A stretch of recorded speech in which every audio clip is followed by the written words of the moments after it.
So this year's Tafshin Pei Daled, Tieshna Plot Dgulos, will be a year of tremendous, intense wonders. And as the Rebbe explains, the concept of a pele, of a wonder, is something which, by definition, is something that defies logic, it defies emotional containment, and therefore, generally speaking, a wonder by itself is above nature. It's above nature. There's a mimer from the Frierdiker Rebbe, the Tafresh Tzadik Test, 1938, Bereshis, and the Frierdiker Rebbe brings over there, amongst, as a foundational Nakuda, as Bereshis bara Elokim, bara is Machon briut, bris, health, and also Machon gilui. And Elokim is the numerologically equivalent to 86, which is Hateva, nature. Therefore, the mission statement for the Jewish people, which is Bet Reishis, base Reishis, we know that each letter in the Torah has 3 iterations. There has the standard size, which is usually most of the Torah is written with. Each letter has a capital version, and each letter has also a miniature version. The capital base, as we know, is in Bereshis, and so it's capital base and Reishis. And from this, many Midrashim explain that we could understand this to mean base Reishis for 2 core reasons. For 2 heads did Hashem create the world. For the Torah, that is deemed Reishis, the head of Hashem's pathway, and for Israel, which is called the head of Hashem's planting. So the Frierdiker Rebbe explains that we could understand Bereshis bara Elokim, that our aim is to heal Elokim. Our aim is to heal nature. We're here to heal the nature. And through what? Through Torah. Through revealing the innermost part of nature, which is all Hashem. We know that in the last verse, in the last pasuk, in the first aliyah, it says, Asher bara Elokim la'asos, that God created to do. And many commentators ask, the grammar in itself, and actually also the grammar in itself, Asher bara Elokim, we understand. What's pshat la'asos? Rashi says, Ein la'asos, from the Midrash, Ein la'asos ela l'sakim. When it says God created to do, it means God created to fix. But then the Rebbe in Basel Agani also explains, Asher bara, the essence, the atmos of Hashem, bara Elokim. Hashem created contraction. Bara Elokim la'asos, Hashem creates a contraction, a void, a vacuum within our realities, in order for each and every one of us to come and do something about this vacuum. So if we have a vacuum in our lives, if we have a deficiency in our lives, if it's localized to our personality, if it's localized to our DNA, if it's localized to our lives, one's own personal disposition, the Yetzer Hara, and everything else, this is part of Elokim. And our aim, Asher bara Elokim la'asos, is that God created a tzimtzum for us to come and do something about it. So when we're looking at the world right now, what is the general take back of what we were watching happening right in front of our eyes? What do we understand from this? Nothing? Impossible. Then all of this is for waste. If we understood nothing from this, then all of this in Israel, in America, it's all over the world right now, right? It's not just localized to Israel. Israel is just, the eyes of everyone is upon it right now. But it's happening, as we know, around the world. Logical point of view, you want to understand it? Yeah, I mean, what understand perhaps is a big word for this. But what is our take back? What do we take away from this? What can we, each individual, because we're watching this, we know that the Baal Shem Tov teaches that from everything that we see and hear, there's a lesson. It's Hashem. We call Hashem, we daven to Hashem in davening, in our own words, whatever it is. And how does Hashem speak to us? Through putting us in events and getting our attention to view certain aspects of our lives and the world and so on and so forth. So what do we notice? What is Hashem asking? There's a very famous parable. It's used so many different times. Glass half empty or half full. It depends who you ask and how you understand. Once in a Fabrengen Mendel asks this question. He had a bacher make a l'chaim. He opened up a new bottle of mashke. He poured for him a shot glass of l'chaim, and then he asked the bacher, "What's the difference? What's the difference between the bottle and the shot glass?" The bacher thought for a second. He says, "Well, apparently, the bottle has more l'chaim in it." Says, okay, so that's the Mila that has more l'chaim. And what's the Mila and what's the advantage that this small shot glass has over the bottle? The bacher is thinking, he says, I don't know. Relative to its size? Any Mila. What could be the Mila? Everything has to be looked at correctly. Relative to its size, it's more. Relative to the size, it's more? Well, it's definitely not more than what's in the bottle. I'm saying, to the size of its container. So it's not more, it's full. Fuller. Right. It's complete. And Mendel says, yes, while the mashke bottle has more l'chaim, this is complete. And what does Hashem want? More, or for us to be complete, tmimim, in what we're doing. And so Mendel says many times are the imbalance that we bear within ourselves because there's an imbalance between the keli and the oir, between the body and the neshama. And what happens? Often we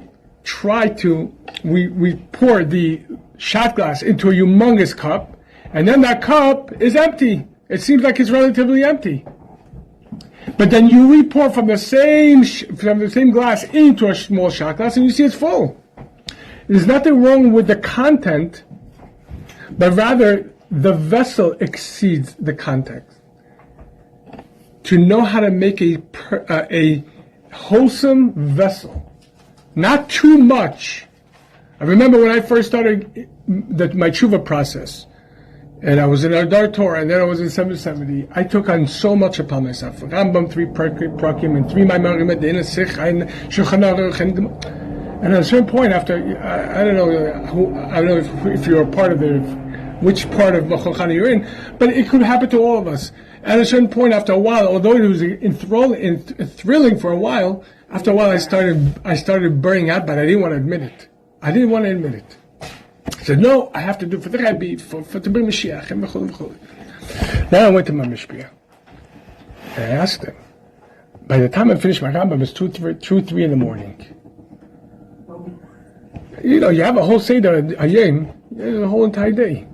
And my Mishpia asked me, who told you to do this? Who gave you the Seder? I said, I watched everybody around me, and, you learn Sichas here, the Rebbe says over here, and you have Rashi, and he says, no, you have to asel charav. You have to make a point for yourself, Mashpia, and the Mashpia should give you a way to serve. Because the Mashpia got it from his Mashpia, who got it from his Mashpia, who got it from his Mashpia. Otherwise, you're just making up your own things. And while it seems like it's exciting, and it seems that you're growing, it could help you grow. But at what cost? What's going to happen after you can't do this anymore? So you're going to start feeling torn inside yourself or guilty, and like you feel, well, I want that. And it's not that it's bad. Chaz v'shalom is teira. But we have to have a healthy vessel for the light. The Rebbe brings out, it's brought down and I heard this from bringing, that there's another way to look at the cup. What do we look? What is our automatic response when you see something half full? Optimistic. Well, optimistic. Optimistic is a very big word in our days. It's either you're truthful or you're not. Truthful would just say it's half. That's factual. All facts are true, but don't necessarily represent the truth. Factually, yeah, it's half of the cup. So if you're going to be honest, you're going to say, well, there's a half a cup. Right. But that's not the truth. So what's truth? Your perception of reality. It's asking you to fill up more. for you to mashlim it. When we notice a deficiency, that's fact. Many of the world see the fact and start complaining about it, start canceling it out, start arguing and fighting over it. When the truth of the matter is, if we notice a deficiency, it is Hashem inviting us to respond to it, rather than reacting to it. Where reacting is just noticing a fact, whether it's about yourself, about your local world, about the globe, whatever it is, and arguing and fighting and being desponding and being sad over it. That's a waste of time. Why is it a waste of time to be sad? Because how is it going to resolve the situation? It's a reaction. Wait, what if the sadness leads me to pray with more fervor and light? It won't. I'm telling you now. It won't. The week after? It won't. Bitterness, merirus, the Alter Rebbe says What's zanat. pain and sad grief? Is that a different emotion than sadness? Merirus, it's the noticing of the deficiency, noticing the problem, noticing the issue, and taking that into account. But then with the same thought that creates an impetus, what can I do about it? What can be done? Because to wallow in an emotion that all it is holding you down. As Alter Rebbe said in Perek Chavav, that the second we don't feel joyous inside, the second we don't feel good and positive inside, we lose our ability to struggle with the Nefesh Bahamis and Yetzer Hara. Because joy is the battery for life. It's a fuel for a healthy living. And so the Yetzer Hara, it's brought by Chassidus, the Yetzer Hara's greatest desire is not to make you sin. He doesn't care about the sin. It's what comes afterwards. What happens, the word chet doesn't just mean egregious behavior, but it also means deficiency. An incompletion. The Yetzer Hara wants to make you feel like you're less than, you're not good enough, and Memela feels saddened by it, and then feel guilty or shamed by it, and then after a while we lack the ability to respond to anything in our lives correctly. We start feeling lethargic, lazy, procrastinating, and so on and so forth. So now we're watching the events in the world unfolding in front of our very eyes. Everything that the Midrash says, the Yakut Shemaini, everything the Gemara says is happening right now in front of us, literally. I mean, you open up Yakut Shemaini and you see that play by play, nation by nation, everyone that's involved right now is already part of a larger story, which culminates with Higiyaz Mangulaschem. But what are we supposed to do now? Greet Mashiach. Greet Mashiach. So how do we do this? How do we greet Mashiach in this moment? Of course, we're with happiness. More union. Huh? More union. More union. We know. I have two sons. My wife just came back from Eretz Yisrael. My son is in the army right now, and I have another one. It was in Golani, and What's the name?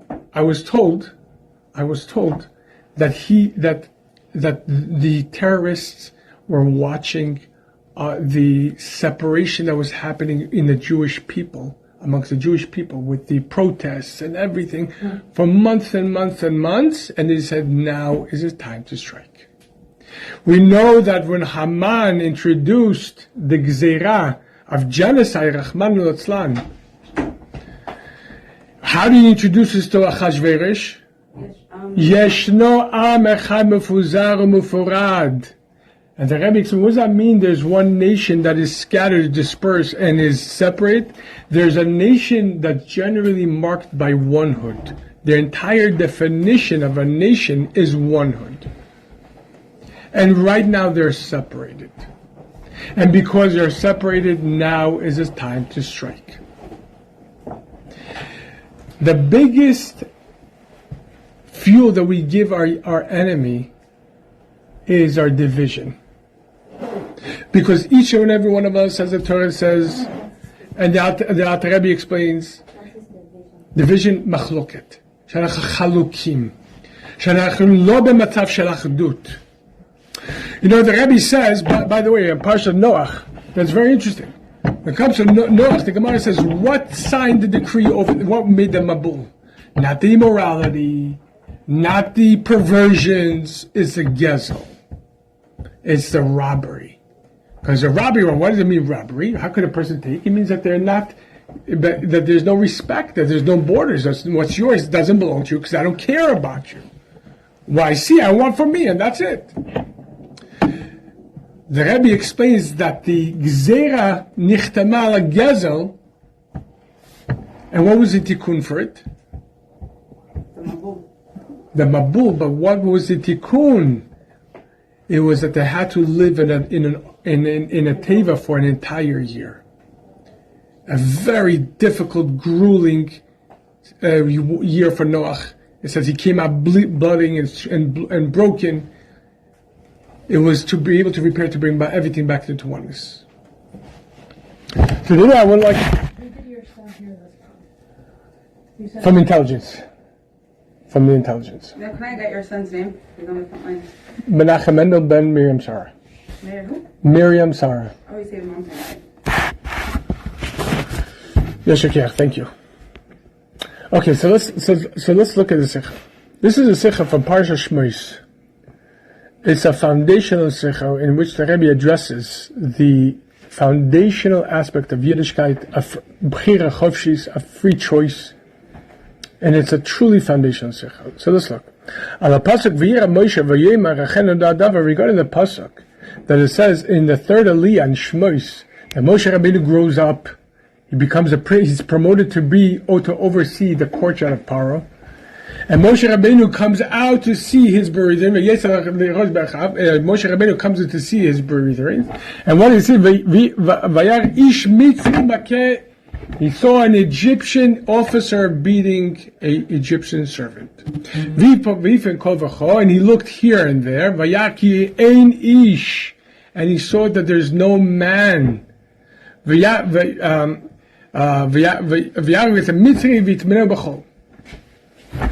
No, not even says and he struck the Egyptian and he buried him in the sand. What's pshat vayarken ish?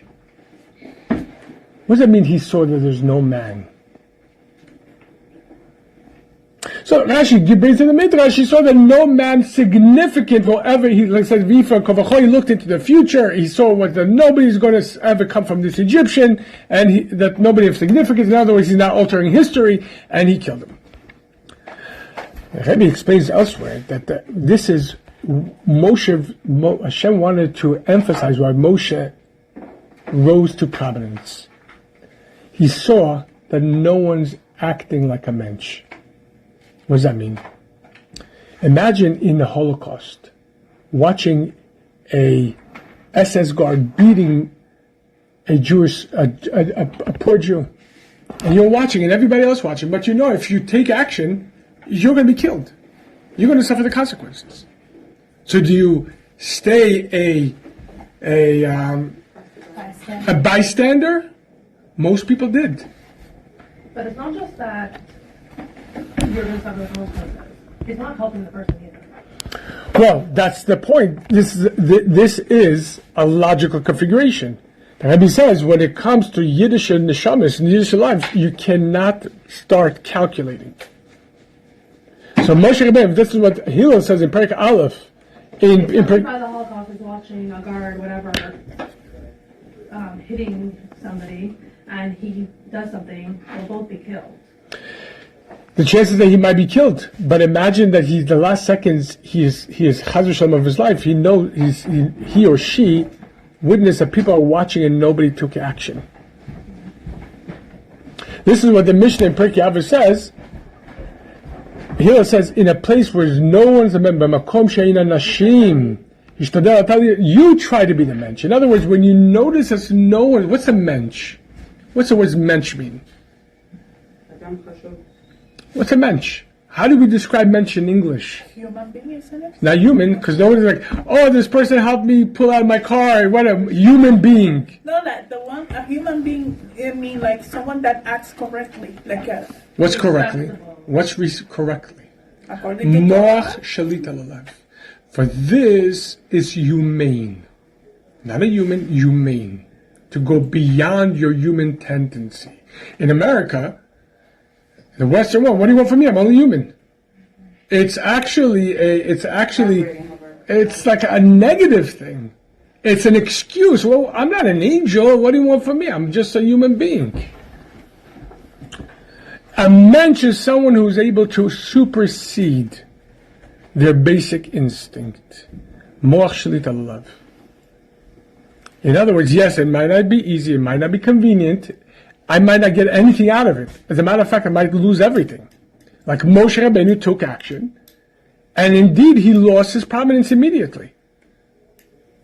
He killed the Egyptian. The very next morning, Moshe Rabbeinu comes out, and says, the Torah says he comes out to see his bereavement. What he sees, the same person he saved the day before, Dasan and Aviram.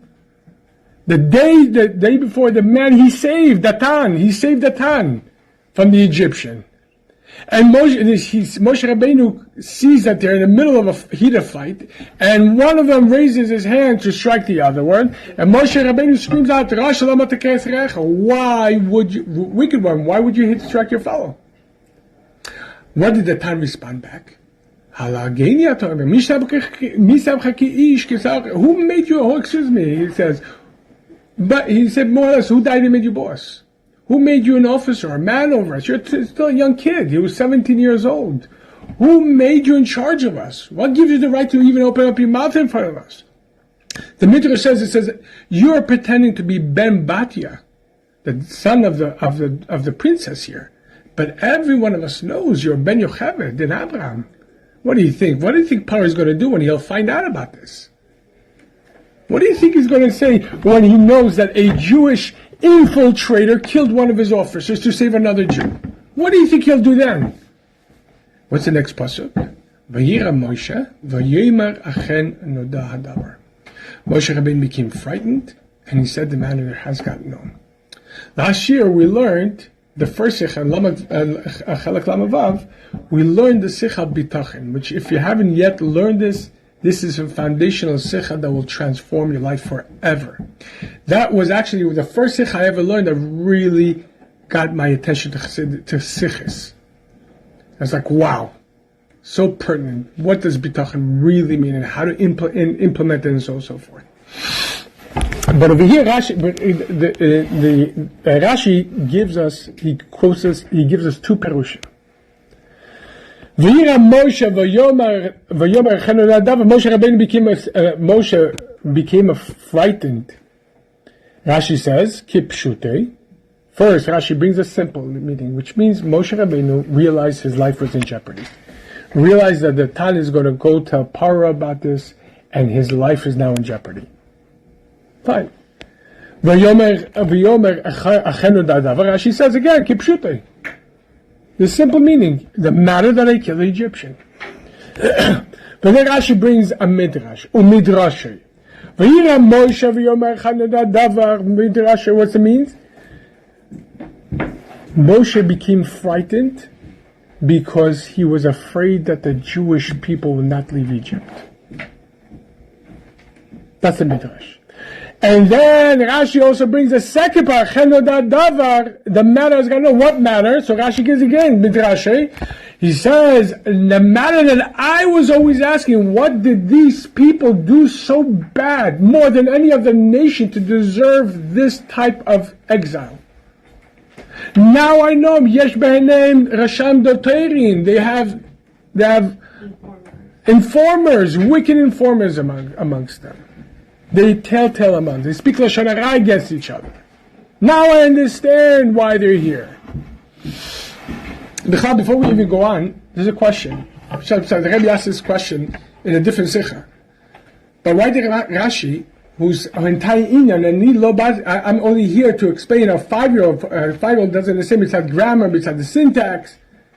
You tell a 5-year-old, I actually did when my oldest was 5 years old. I sat with him and learned the Sikhas, and I said, do you understand why Moshe will be afraid? He said, of course I do. How is he going to find out about it? A 5-year-old understands the consequence. You did something that you know you're going to get caught. Why would Rashi need to bring a midrash over here? Why would Rashi need to say that Moshe Rabbeinu was afraid for any other reason other than his life? I mean, that's so simple. Rashi doesn't come to give us a deep meaning, the homiletic meaning. He just comes to the pshat. The pshat makes sense. Over here, the pshat makes 100% sense. Why would he need to tell us any other than that Moshe Rabbeinu was afraid for his life? And the Rebbe says, very simple. In the narrative, there is a element which is sorely missing, which leads Rashi to explain that this is not simply because Moshe Rabbeinu's life was in jeopardy. What was missing? There was nobody there. No, there were people there. And he went to Toparim. He did. He did this immediately. He carried out his promise immediately. And they had some clout in the Midrash says that the Tana of Viram had clout in Paro's palace because they had old money. But He said, I remember I learned the sikha that Moshe was frightened because he was afraid that Jewish people were not worthy of being redeemed. Yeah, but fine, but that's definitely a midrash. But Rashi comes to give us a pshat. How does this tie into the pshat? Where does it hint to in any of the sequence of the words of the psukim that Moshe Rabbeinu was afraid for the Geula Mitzvah Shlema? What does it hint to over here? Why would Rashi need to put from midrash? Rabbi said very simple. If Moshe Rabbeinu was truly afraid for his life, he should have picked up his stuff and ran away immediately. The fact that Moshe did not run away immediately and waited to be Vishma Pare, and Pare heard about this, and then he sought to arrest and execute Moshe, and then after a series of miracles occurred and Moshe Rabbeinu was not executed, then he ran away, means that over here he couldn't just simply be afraid for his life. It has to be something else. He knew that he would be redeemed. And if he gets killed. No, not over here. Hashem didn't tell him anything yet. This is years and years, depending on the Midrash. There's a Midrash that says Moshe Rabbeinu went to Africa for decades and decades and served as a general over there. They asked him to be the king and he refused because he knew where he come from. There's another another Midrash that when he went to Midian, that Yitro put him in a dungeon because Yitro was Paro's advisor. And he knew that he was a criminal. So he put him in a dungeon for 10 years. Either way, the very fact that immediately when the Tan threatened him, he didn't run away, comes to make us believe that it wasn't simply his life that he was afraid for, but rather something greater than that, which is the welfare of the Jewish people, specifically the Geula of the Jewish people. Now, Moshe says, why? I was wondering, what did they do so terrible that they deserve this grueling Egyptian exile? After all, we got to think about this. We know that the Torah tells us that all the Goluses are rooted in the Golus Mitzrayim. In other words, Golus Mitzrayim is a prototype from every type of Golus in the world. Whether it's mental, physical, emotional, corporal, spiritual, on every level, it's the ultimate source for all constriction. So imagine that such intensity over there. It wasn't just backbreaking work. It was such intensity of crushing. Avodas Perek means crushing, that it crushed their neshama, it crushed their body, it crushed their mind, it crushed their heart. And Moshe says, I was wondering, out of all the people in the world, what did they do to deserve such a crushing exile? Now I know, Moshe Rabbeinu says, they speak Lashon Hara. Now, comes a question. The Rebbe says that's the midrash, and that's what brought down. The Rebbe says, "What's the connection?" Okay, but we know that the Jewish people assimilated to such an extent, as the Rambam says, that had Hashem waited an extra second, He wouldn't be able to redeem us. We were so assimilated that 80% of the Jewish people decided to stay and die in Egypt. In other words, we accepted this reality as our own to such a core that we couldn't imagine ourselves anything other than their slaves.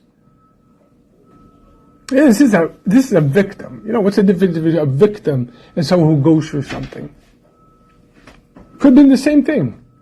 But a victim is paralyzed by that moment. And that becomes their core mentality. They start watching everything from this perspective, including their own worth, or lack of self-worth, and so on and so forth. They start destroying themselves from the inside, and they're paralyzed in time and space. They can't move forward. Machon is someone who goes through something. Yeah, I went through it, but I went through it in the past, and now I need to do something about it. Asher bara Elokim Laseh said, yes, there's a symptom. Yes, it's painful. Yes, it's evil even, but I need to do something. Otherwise, I'll be stuck and become part of that. But then the Rebbe asked, hold on, there was so much immorality going on.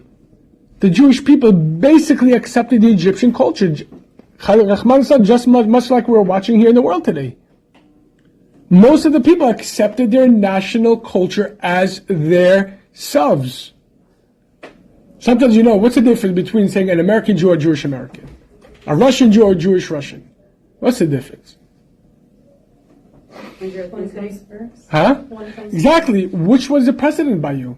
If I'm American Jew first, come my American culture.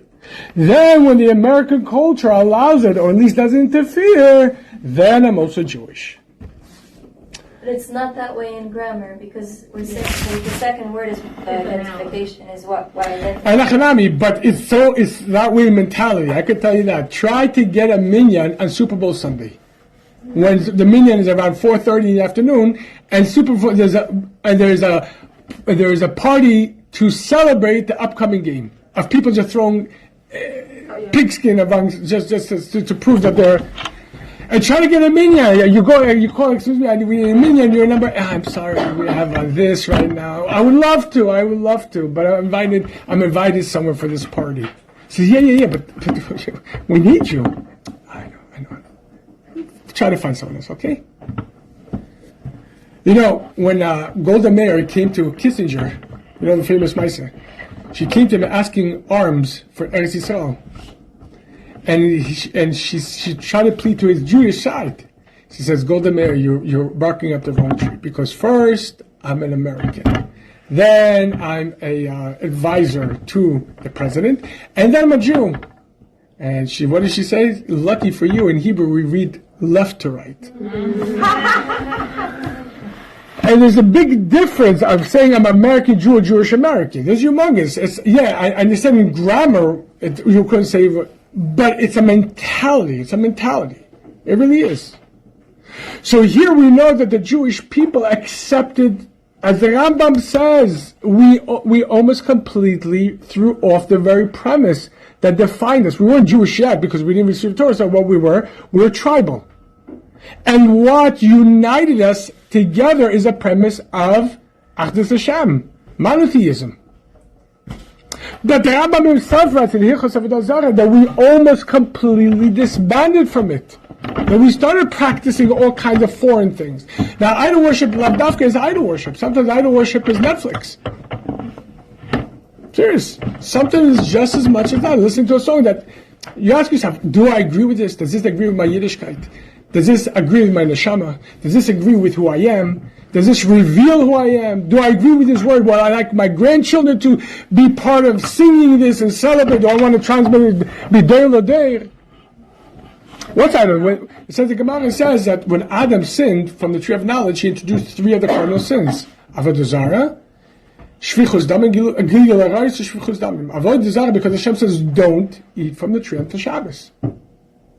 And when Adam ate from the tree of knowledge, what did he show? Gemara says that there's 2 rishuyos. This is what God said, and then, there's also what you want. B'chal, by Yidden, we have our mentality. Everything is oneness of Hashem. The Rebbe brings a very interesting nekuda.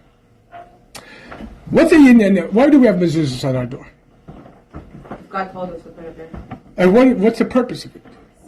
Security. It's brought down. When we put the mezuzah, we enact Shomer B'Lasos Yisrael, that Hashem guards the doorways of the Bnei Yisrael and protects us where we are.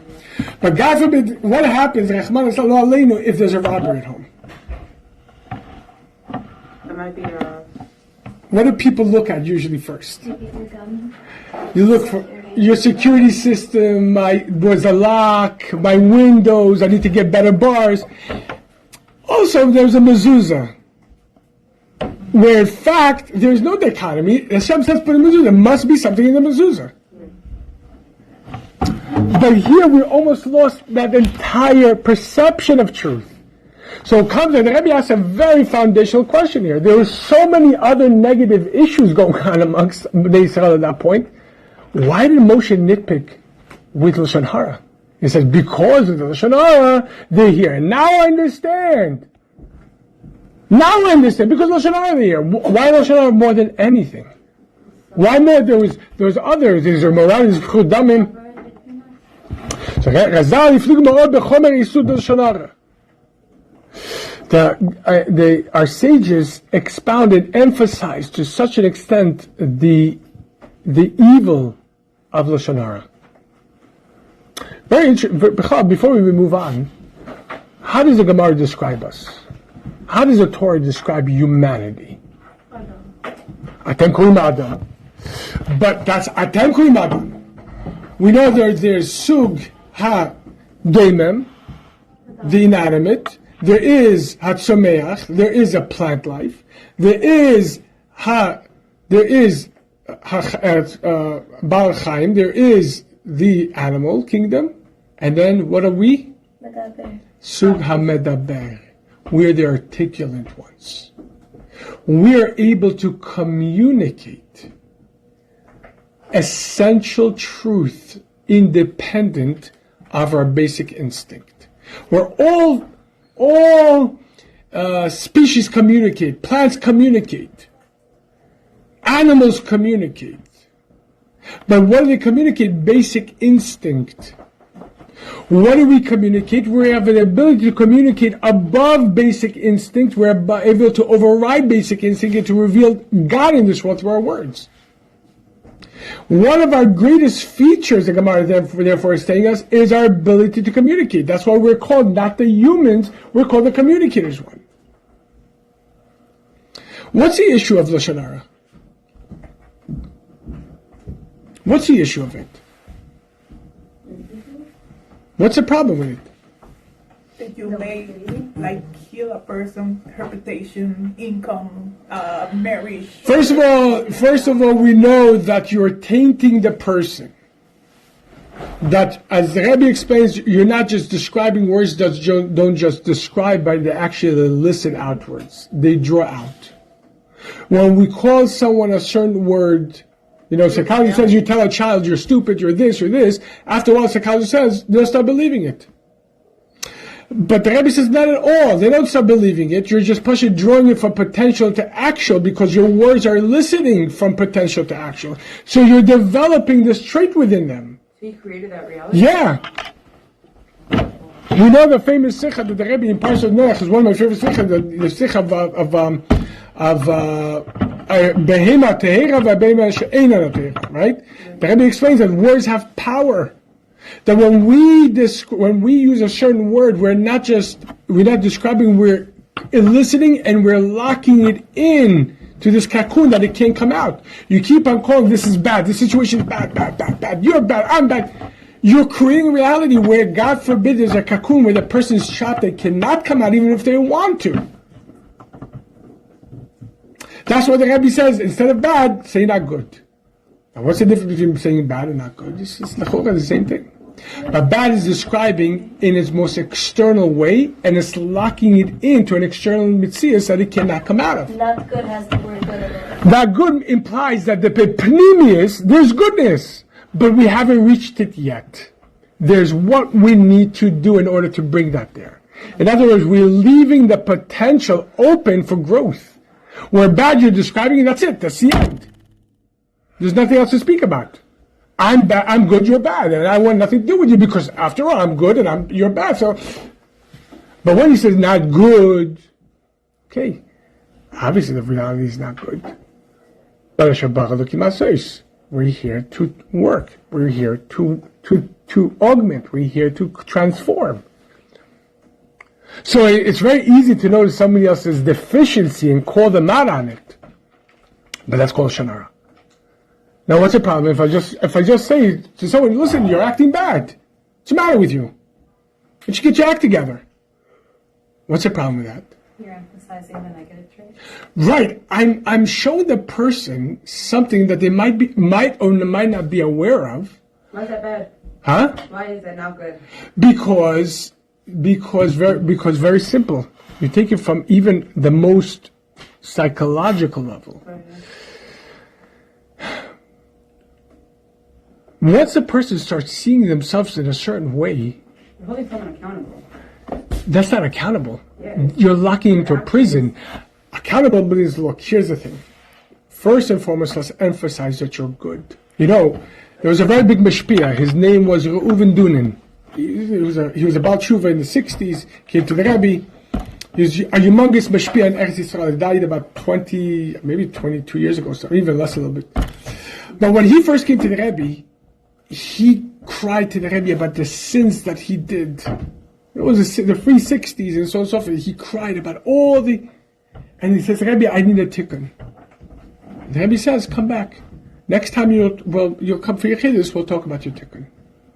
The next time Reuven Dunin came to the Rebbe didn't mention one thing. And he was waiting. 25 years went by. The Rebbe never once mentioned it. And the Reuven Dunin realized the Rebbe's not mentioning, the Rebbe has a reason. 25 years went by. And only in the mid-80s did the Rebbe bring out again, in the Mems, the Rebbe brought out their first Yechidus and said, now you're ready for a tikkun. Oh, why wait for 25 years? Why wait for 25 years? Because first the Rebbe wants him to make sure that he is aware of the goodness and the potential for goodness that he actually has innately. Once you know how good you are, now you're equipped to deal with the negativity. But if God forbid, the person is aware that they're negative, that Chaz v'Shalom could overshadow the goodness and they won't believe in their ability to change or to grow. You know the famous Meiser with Professor Velvel Green. You know who Velvel Green was? You know who he was? The NASA scientist. He made tshuva when he was 40 years old in Minnesota with Rabbi Feller. From Minnesota, I don't even know him. No. So he was. I know Rabbi Feller. So he came he came in the 50s. In the 60s, he at 40 years old, he started coming to Chabad of Minnesota. Rabbi Feller was sitting with him and learning with him. He was an American scientist for NASA, one of the senior scientists. And slowly he started making tshuva. He actually came to the Rebbe once, and the Rebbe says, Rebbe, I want to abandon my post in NASA, and I want to go to learn full time. And the Rebbe says just the opposite. Continue in NASA, and from every project that you are involved in, try to find out how to serve Hashem with this project. And there are we had many forbearings here about the project that involved and what came out of it and what he told the Rebbe, and this is Adech Bavida. It was very interesting. One time, in his early years, he recounts himself that he came to Rabbi Feller and says, listen, I'm really taken aback by the sheer wisdom of Torah. But there's one issue I have with all of you guys. Why are you so stubborn about the age of the universe? Where there's clearly proof.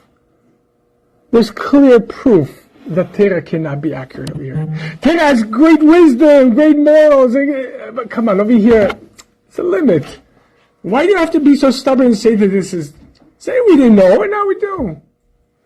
So he said it to Rabbi Feller. Rabbi Feller says, you're asking me. He gave him a letter that the Rebbe gave him, that the Rebbe sent out, a very extensive letter regarding the date of the determination of the origin and the time and so on and so forth of the universe. And he read the letter, and he says, he came back to Rabbi Feller, this is not proof for anything. At this point, Rabbi Feller didn't know, and all it says, you write to the Rebbe. And later on, he recounted himself in great embarrassment. He wrote to the Rebbe, stick to being a Rebbe over Torah. I'm a scientist. Let me handle science. You stick to your field, your Torah. Now, Because he said, because even your letters, come on, it's not your field, so you're overreaching that's what he told me, you're overreaching your. So the Rebbe didn't respond to him, didn't say one word to him. Not a letter. The Rebbe didn't respond to the other letters. When he told him to put on, that he started put on tefillin, that every single milestone that he had, he wrote to the Rebbe, and the Rebbe would respond back with Yeshakech and blessings. But the very fact that the Rebbe didn't respond regarding that point, Professor Green felt, and this is what he said, that the Rebbe understood and admitted that he was wrong and I was right, and the Rebbe just conceded that Torah has its limitation, and he understood that I was right. Because the Rebbe, it says, the Gemara says, when somebody makes an accusation and you're silent, it's as though you admitted it. Kodaudami, right? So he says the Rebbe didn't answer. Obviously, he's minded to it. Years later, I think it's just about 5 years later. 5 years later, Professor Green moved his children to yeshiva. And he wrote a letter to the Rebbe about this, asking for a bracha. And the Rebbe responded back with a tremendous bracha, with a yashakeach. And then at the bottom of the page, P.S. In regarding to what you wrote to me 5 years ago, and then page after page after page, literally dissecting everything that Professor Green said, and rearranging, explaining, and Green was like, and at the end of the letter, you might be curious as to why I waited 5 years to respond to your original letter. I'm not in the business of being right. I'm in the business of bringing people closer to who they are, to Hashem. I could have been right that moment, but then another thing would appear, So I gave the time for you to develop, for you to become strong, for you to be firmly grounded in Yiddishkeit. Once you're ready for an actual answer, and it's not the principle versus principle, because usually when you have with these kind of things, it's not that I'm genuinely curious and you could really, if we sit in a debate, you'll generally convince me like, I got it. Usually it's principle versus principle. So no matter what you say, okay, and I'll dismiss you. But when it's based on truth, not just on facts, now we have what to talk about. So to say that something, well, you ask me what's wrong with the thing, well, the question is, what's the aim? We know that there is a mitzvah, there's a mitzvah to rebuke your fellow, right? But what does that mean? That any criticism that we give, because then thereby criticism is a mitzvah. But what is the aim of criticism? Criticism is to heal someone who is not doing well. You're not there, as that's what it says, you have to love them. It means that you have to care for them and you want to make them better. Not to just poke at them and make them hurt. You're bad, you're sick, what's the matter? Imagine you come to a doctor and he looks and says, what's the matter? You're so sick. How'd you get to this? You're like, what's the matter with you? What do it make you feel like? Makes you feel like This is a reality. it makes you feel bad inside.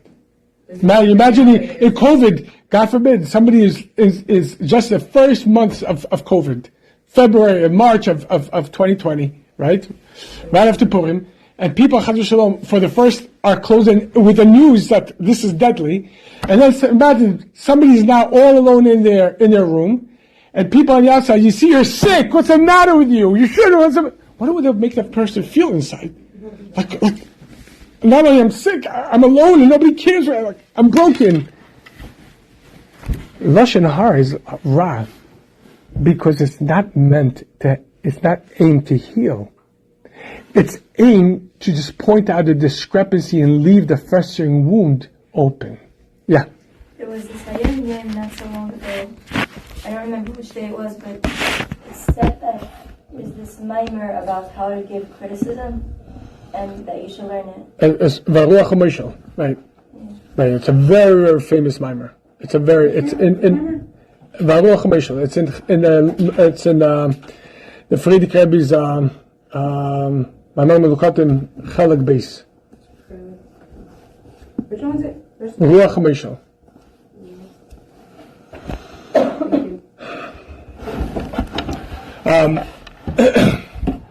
So, the Iman Lashon Hara, that's only, it's not there to heal, it's just there to expose.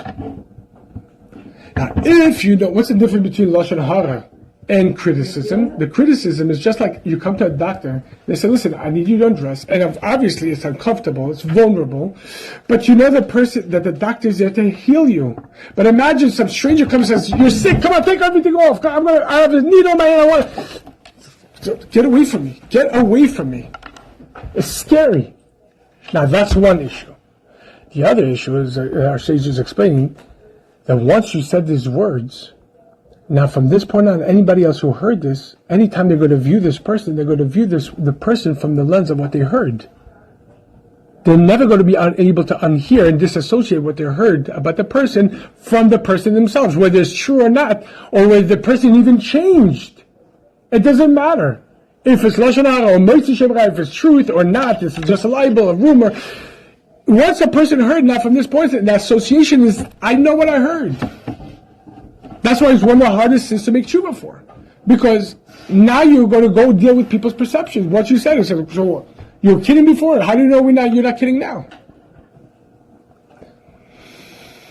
You know right now, the Havdil. CNN and all those things reported that Israel bombed an Israeli hospital in Gaza, right? Now they're retracting because obviously there's proof. There's absolute proof. There was proof within 2 minutes. It was already on different media sites. Now BBC retracted, but still, we start getting like, no, you did this. But they're telling you the same medium that reporting that we did. They want to know the narrative. Because that's it. Narrative. It's created a narrative that's impossible to remove. That's Lashon Hara. That's what makes it so evil. It's not impossible. It's what you want to believe.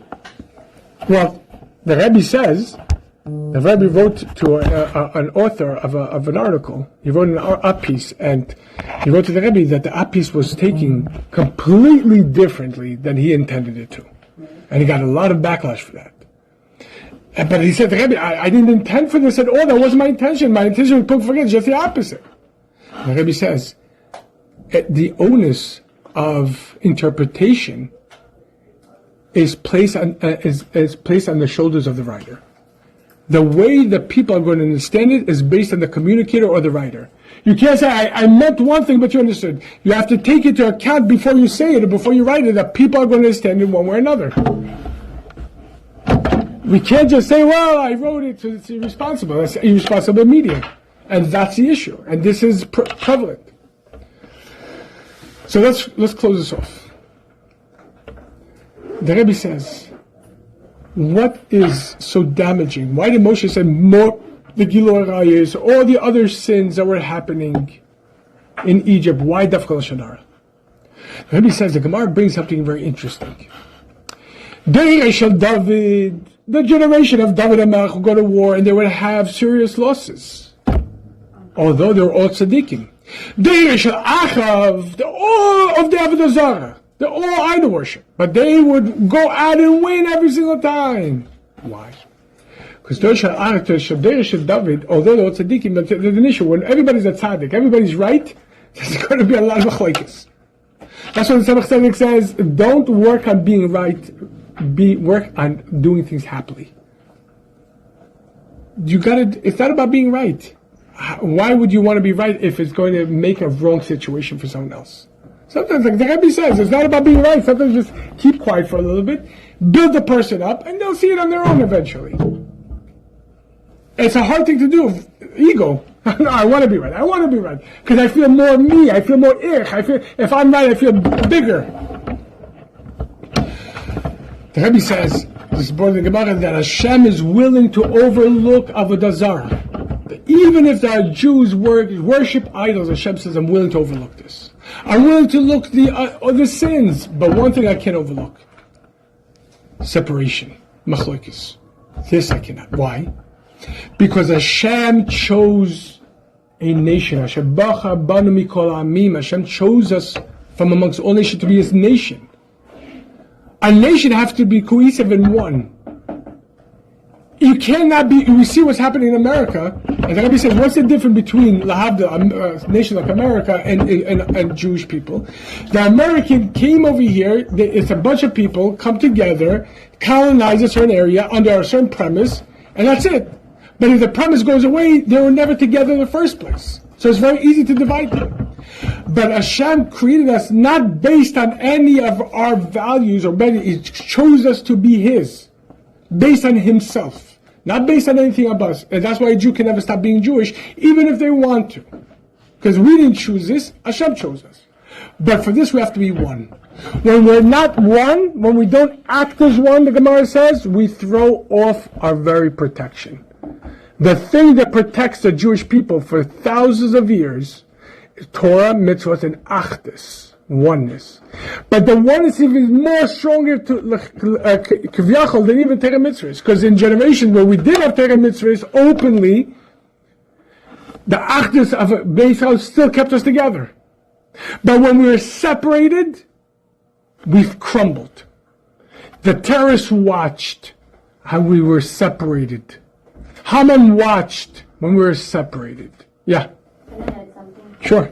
So I feel like the situation and like now in Israel we can see everybody get together and help each other, and we are far from there. So I feel like we can add in our daily people or friends that we know, family next to us that need Absolutely, absolutely. This is what Hashem wants now. This is what He said. What can we do now? What we could do now is we could strengthen each other, give each other compliments. Literally, give each other compliments. Don't put egocentric, nonsensical things in between us when we don't need it at this point. We never do, and especially now. Not just people that you like, people you like to hang out with. Everyone. That's our strength. That's who we are. This is what Moshe Rabbeinu says. Vayira Moshe. Moshe was afraid because where's Lashon Hara come from? Ego. I feel separate from you, and therefore I don't mind if I could put you down and make you feel bad. Because if I really, really loved you, Ahavas Yisrael, then I could never speak like this. And then Moshe said, now I understand why they're here. What's the remedy for ego? Being humbled. Hashem brought us to Egypt to break our ego. And He says, now I get it. They hear Hashem wants to break their ego so they're, as like we see now, until the very second this happened, we were at odds with each other. As soon as it happened, all of a sudden, no more. Even here, I some of the interviews I love watching, left-wing, right-wing people in the CNN, all of this. Everybody, do you want to blame Bibi? Every one of them says, this is not political right now. Has nothing to do with politics. This is us as a nation. We're one. For the first time, because it doesn't say, no, Bibi and this and that. All of a sudden, forget about that. That's externality. This is what Hashem wants. The reason why Hashem brought this is to make us one. And we have to act as Shavuot Tov.